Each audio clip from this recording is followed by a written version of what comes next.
If you live in Lexington, you've probably heard something about the new high school, and you're probably a little confused. Parents at pickup, kids in the hallways, grandparents at the senior center. Everyone has a different version of the story. Too expensive, not needed, totally necessary, wrong place, right place. It's a lot. So my mom and I decided to stop guessing and to start asking real questions in normal language for actual Lexington families.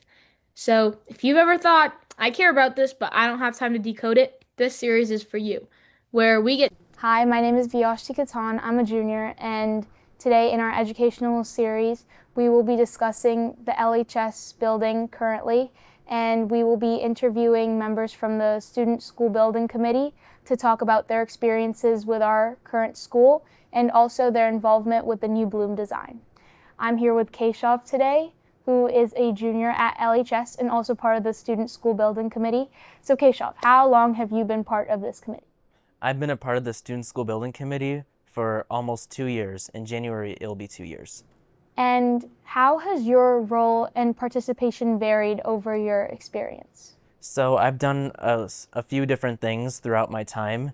So I started in January of 2024, and I'd say in April of 2024, I got to visit a few Massachusetts high schools around the state and their new buildings.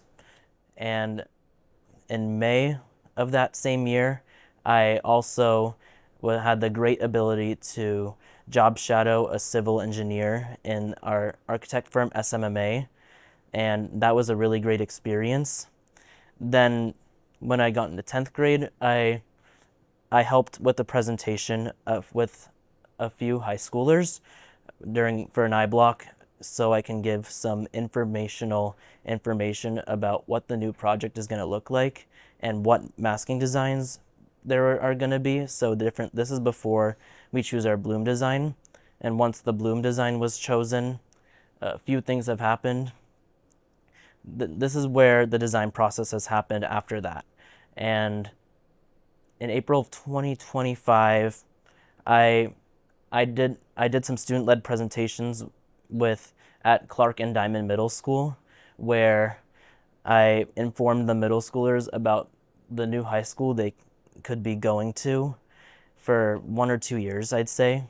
And I presented along with some help from the middle schoolers in the Student School Building Committee, who are also really involved. Then after that, I got to meet with architects about the different design options that they are doing. They came to present at the Student School Building Committee meetings about their designs, and they asked for our feedback, and I've made some really great comments, and so have others about the discussions about the new school and its building design. And they kept adding on until they got to the fourth floor pretty slowly until about the fall of this school year. And now we are getting closer to the debt exclusion vote, which I am excited about, and I hope they say yes. Yeah, so that's a lot of stuff. You have a lot of experience, and clearly you know a lot about the new school and also about the school that we have currently. So being part of this committee, you've had to learn a lot about decision making. So what have you learned about decision making regarding our school, the government, and the community as a whole? So let's start with the Lexington citizens. So I've had to hear lots of feedback and their ideas about what the new school should have, and even debating whether they are pro new Lexington High School or anti Lexington High School. I also had the great chance to go to the special town meeting on November 3rd, which was like 10 days ago, and I had a great experience of answering questions to Lexington citizens and listening to their ideas on why we should and why we shouldn't have a new school. So that special town meeting actually was actually the voting of two different articles. I believe it was like Article 8 and Article 9, where they had to agree with the land swap of the fields in the new school. And and I believe the other one had to do with fund to accept the funding of the new school as well. So your involvement with the community has been a lot over this whole project, and that sounds really cool. But instead of convincing them why we need to have a new building, could you tell me why this new building is meaningful to you, or what part of this new building you think is going to have a profound impact on your education? I wish I could have gone to the new school if it was going to be built, but I would have graduated by the time it was done.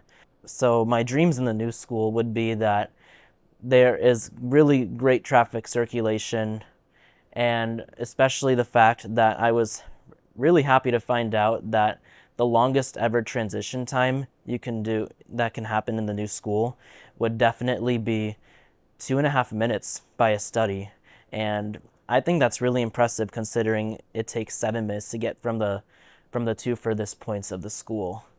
And I'm really hoping that the traffic circulation in the new school would definitely like improve the ways of getting around. And the design of how the hallways are built, they are amazing to say the least. So a nickname I called these different wings I used to call them are macaronis because they're kind of shaped like them, and how they connect it is by like a sky glass bridge. You can call it like a sky glass bridge, especially the third and fourth floors where the courtyard and one of the entrances is where lots of natural light can come in at the same time. And I think that's a really great design for students to walk through. I'm glad you're thinking about the student experience, like the glass and the natural light, but also not getting hit by cars and maybe your classmates when you're walking through the hallways, right? So I also heard you have a lot of knowledge on like the outages that go on in our current school building. So could you talk about like how often fire alarms and mishaps like that happen in our current building? Of course, there was a gas leak in the main building in the 23 to 24 school year. There might have been another one, but I'm not sure. I don't really remember. 10th grade, I mean, last year, I mean, there might have been, but I don't remember. I would say this school year is the most impactful with 4 different times that an outage has happened. And all 4 times the fire alarms did actually go off. But there was 2 specific times where I've experienced this the most. So in October of which is last month, actually, two different times that I've experienced it. So that includes the time that there was a flood in the main building, and my bus was actually running really late too. That same exact morning, I remember the ride took 30 minutes because of horrible traffic. And then as I was approaching the school, it was like 8:25 or something, and we were on Waltham Street about to turn onto Worthing Road. And I saw fire trucks, police cars, like rummaging through and going into the back parking lot. And and a lot of them were just coming through, and I was like, what is going on? Did someone get hurt? And as I got closer, when the bus dropped off, I saw the horror of flashing lights in the main building, and I knew it was going to be a fire alarm. By the time I got in, I think there was a dean at the front, at like the main entrance, and he had this megaphone saying, "This is not a drill. Go to a different building." And then he even asked my sister to take off her earbuds, and I was actually pretty scared because like we were directed through the main hallway and then leaving into another building safely, and I saw the separate like the hallway to the English and history classroom doors like closed. Like I think that, yeah, which is a safety precaution for fire alarms. And I walked through the science building confusing. Should I go to class? I mean, my first class is in the math building. So I asked the teacher and like, yeah, go. And that was that. Then 2 days later on a morning half day, I actually had a history quiz that first block. And what do you know? The main building fire alarm went off again, and this time I was more confused. As my bus was pulling into the main park in the front parking lot towards Worthen Road, I saw students line up onto the parking lot, and I was so confused. Then when I got off the bus, again, there's another fire alarm. Go onto the parking lot, and we waited there for maybe 15 minutes, and I got it. And this time actually, we were able to get in maybe 10 minutes before class, but this one had an interesting impact because I couldn't really focus first block especially, so it was really tough for me to get through that. So yeah, I actually remember the first time that you were talking about when it was like flood warning. It was raining that day, and a few of my friends take chem, and they had a really hard test that day, and their time got cut for that test, and they didn't get to finish it. So I think they had an impact on their education, and you clearly feel that it had an impact on yours too, and how you were thinking and processing that event, right? I mean, I still had the whole block to. Yeah, I still had time to do it, but I couldn't really think that straight because of what happened before. So do you feel that these events make you feel differently about how safe and reliable our current school building is? Yeah, 100%. And I think it leaves a disruption on our education. If you had a message to send out there about how you think our old building is versus the new building that we're going to have, do you want to share your thoughts a little bit? Yeah, sure. What is there anything specific that you want to hear? Well, how do you think that this is going to impact your education, or, since you're not going to be here, the education of future students compared to learning in a building like the one that we have right now? I think for future students, it's going to save them all the chaos, everything about this old school and everything that its functions. And it won't really traumatize them too much. And I think the new school is going to have a great impact on them. They're going to learn really well. I have no doubts about that.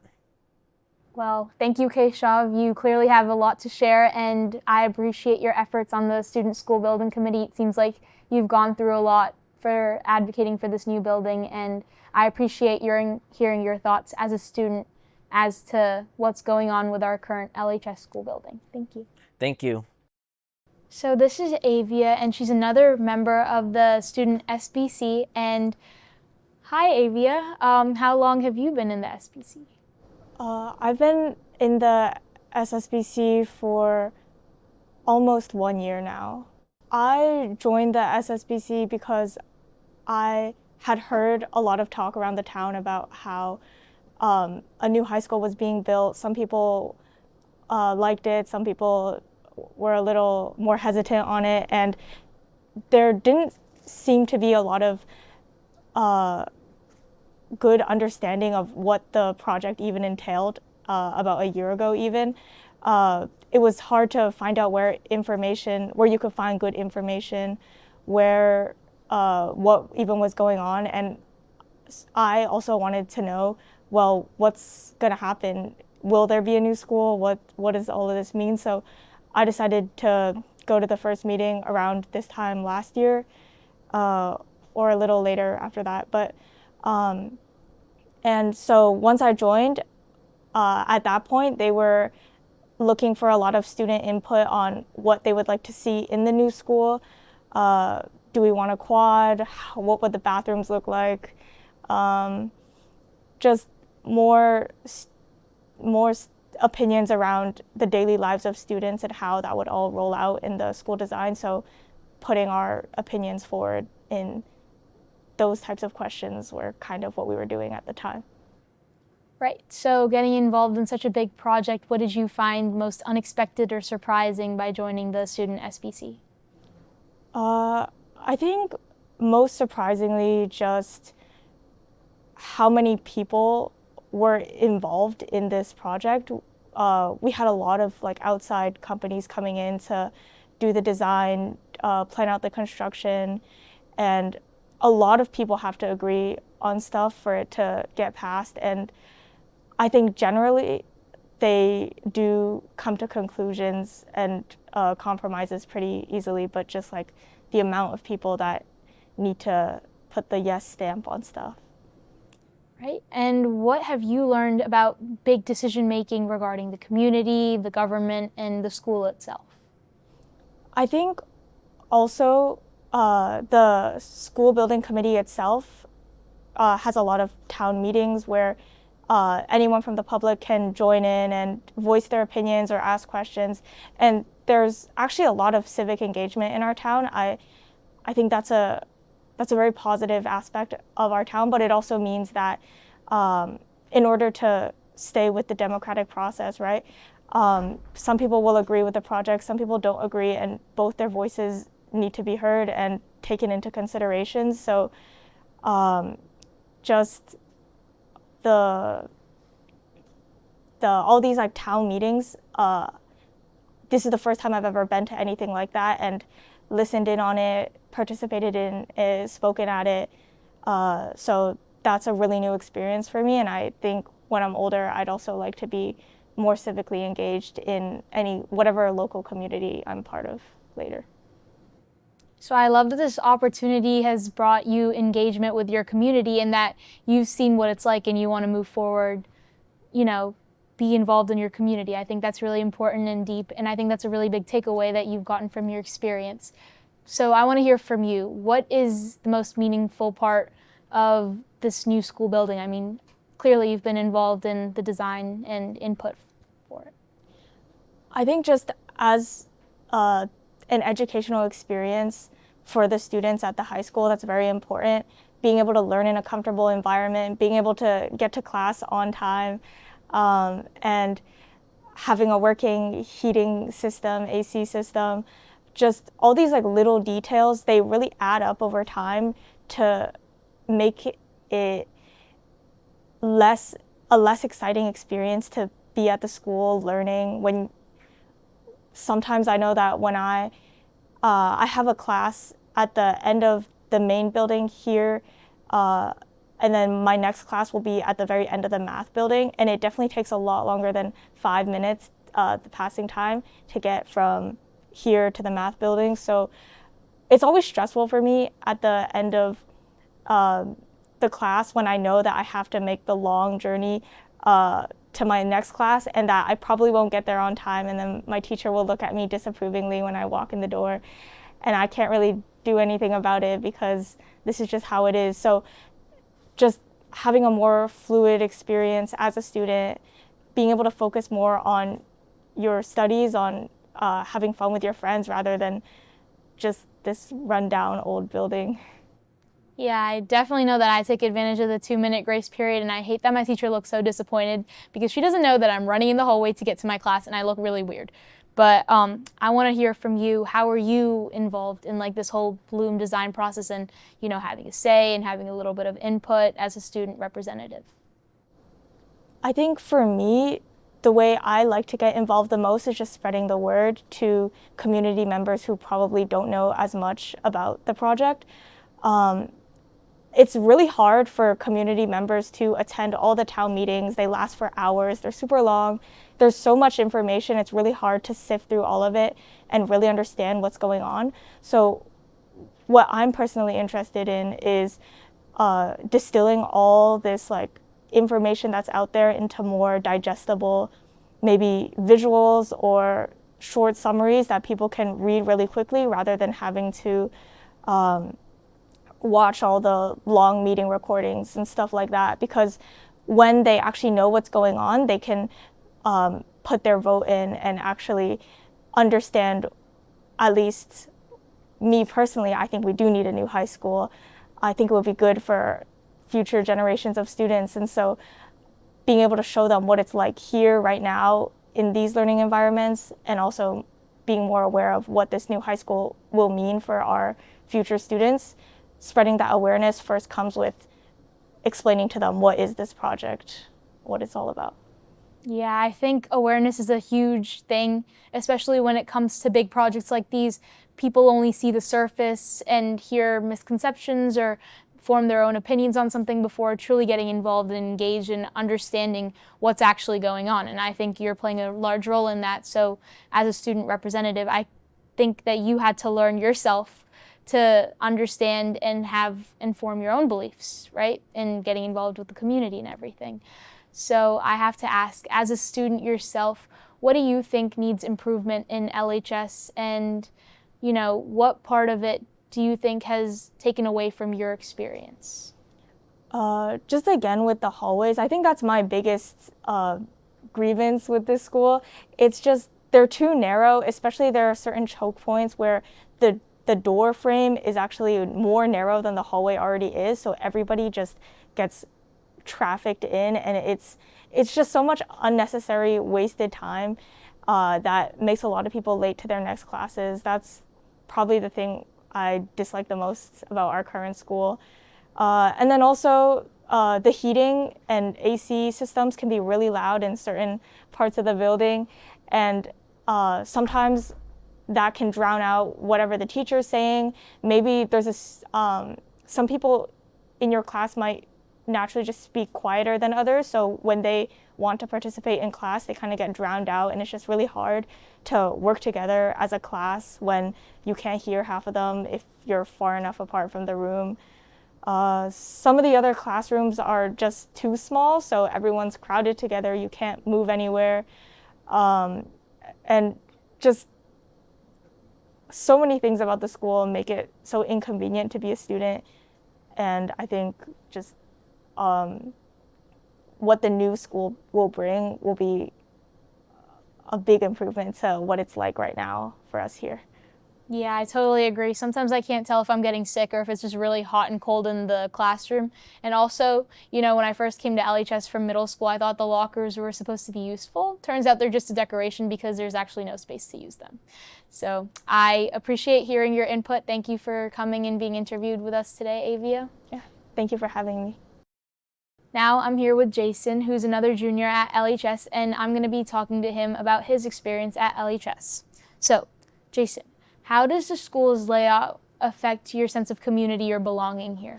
Well, the current school layout, I think, really affects my mindset about the academics and especially about the students here. The quadrangle of LHS connects all of the buildings, including the main one and even like some of the further ones, and I think it really provides a space for all students to meet and to talk and to like see each other right before classes and in between classes. But also I think that adds a little bit of distance in between all the buildings, and I think it was mentioned by Keshav that the new school building would improve this, and it would improve the travel times between all of these classes. And furthermore, I think the most important thing about the quadrangle is the fact that it's open to the environment, and I think that's really important for a lot of students to just like remind us that nature is out there and it's really important to us. I want to ask you, being a student here, how does like the noise, temperature, air, and lighting affect your learning and how you feel when you're in a classroom or in a class? Yeah, the conditions of the school are really important, especially when taking tests. I feel like during testing times, it's really quiet and you only notice all of the small things when they go wrong. So, of course, you don't notice when the temperature of a room is completely perfect, but you only really do notice it when it's really cold or really hot and you start sweating. And especially when you're taking a test, I feel like that really gets on your nerves. And I think personally that it really messes up my game sometimes. No, I agree. Whenever somebody makes like a little noise during a test, I get really pissed off with them. And I think during my last history test, I was so nervous, I put my hand on the heater right next to it.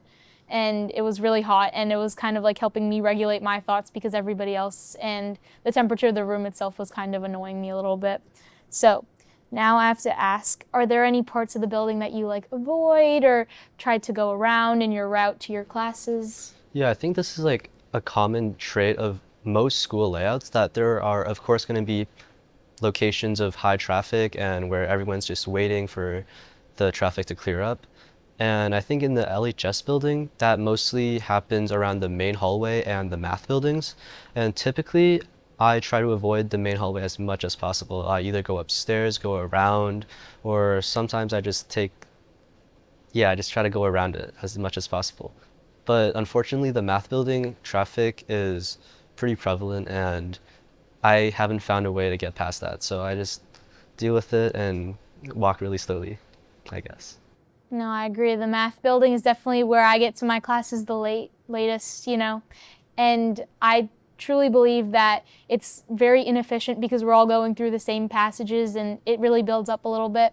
But now I want to ask you, like shared spaces that we have, like the cafeteria and the gym, how do those affect how you feel when you're in classes that involve those spaces in our school?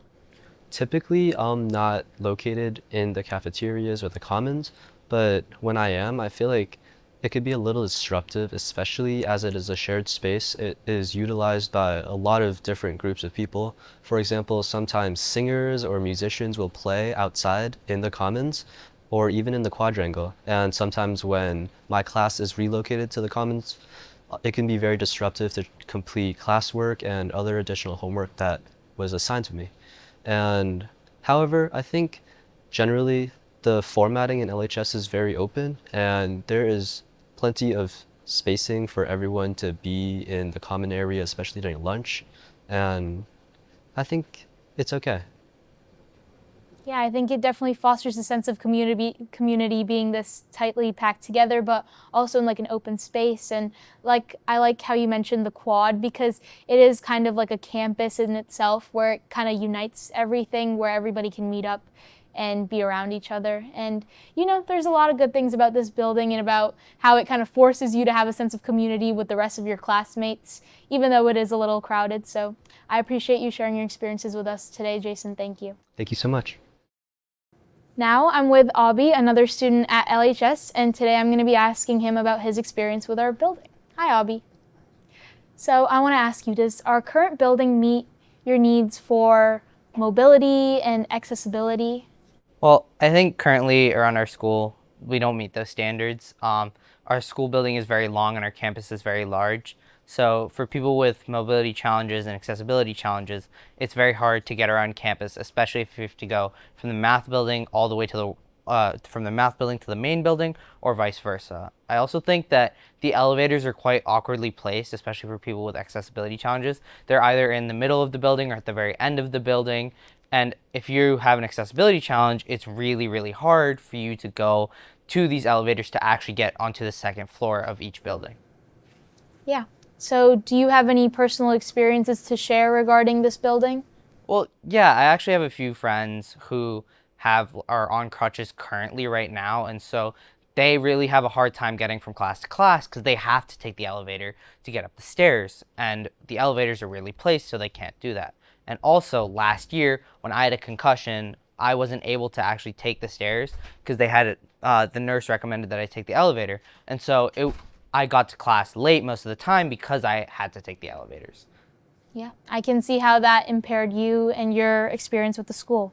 So if you could fix just one thing or a few things, what would you choose to enhance your experience with this school? Well, I would fix the elevator placement first of all, but also I would increase the amount of elevators. Right now, there's only one elevator per building at LHS, but if we would have 2 or 3, that would make it a lot easier for people to get to classes and get to classes faster that have mobility and accessibility challenges.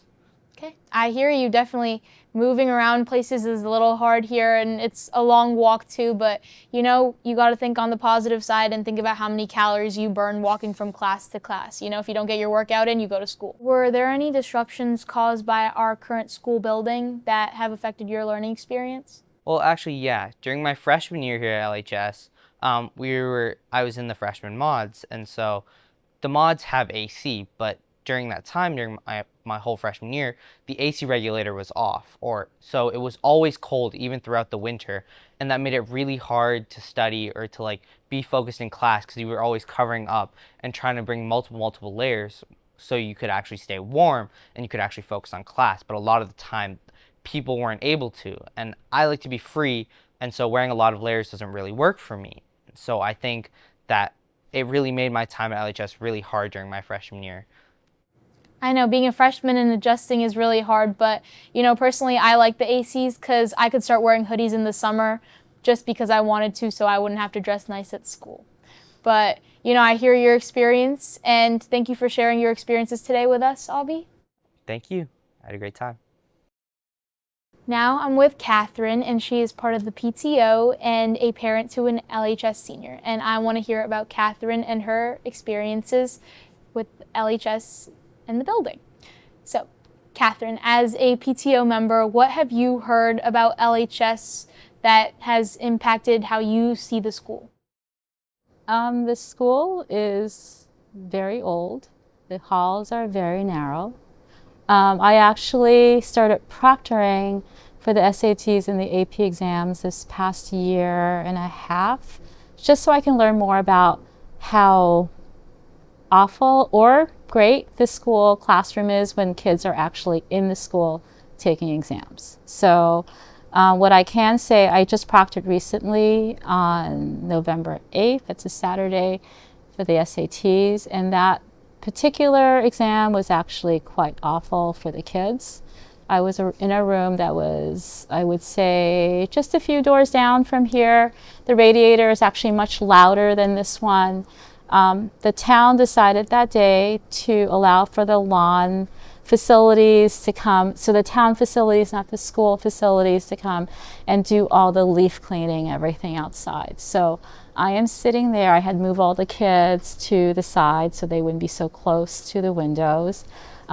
Closed all the windows. Luckily that room was actually not the, I would say the coldest, because some of the rooms like across the hall here blows really, really cold air regardless of whatever day it might be, and there's no way to shut it off because I've tried.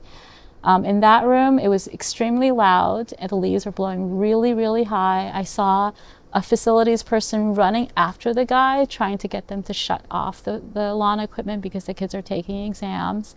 The kids actually were really good because I think they were used to the massive clanging of these old radiators. And I could smell the cut grass, and I thought I was going to go into a full body itch because I'm allergic to cut grass.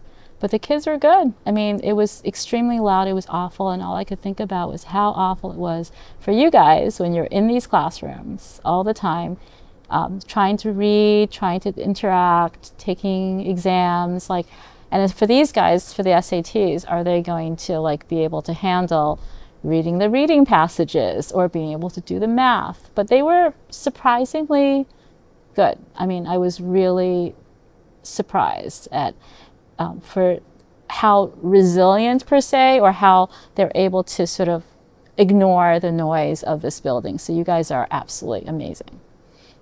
So I actually appreciate that you mentioned the SATs, because I actually took my SATs this year, and distractions are real because my proctor didn't wear any socks and you could hear her feet squelching in her sneakers. So thank you for acknowledging that, because I think that's why I didn't score very high on my English part of my SAT. But I love hearing your experience and how you think it affected students who are learning here. And now I want to hear from you. If you could suggest any improvements based on your experiences or your daughter's experiences at the school, what would they be for our school, or potentially maybe a new school building? So for example, in this room as well, all these windows are flip out windows. So these windows are not amenable to anyone being able to open and close them. So from the PTO side, we actually bought lacrosse sticks for you guys to be able to open and close those windows, because apparently one of the teachers fell off the windowsill, which doesn't seem so narrow, but you know, you could fall off if they're climbing the radiator and so forth. So better windows, better double pane windows. These are windows that were from 1953. Better sound dampening between different rooms. This one, I can still hear some of the things that goes on outside. There's not, even though these are these cinder block type of walls here, and I think it varies between this part of the building, which is part of the humanities wing, and the one that's further out in the main building.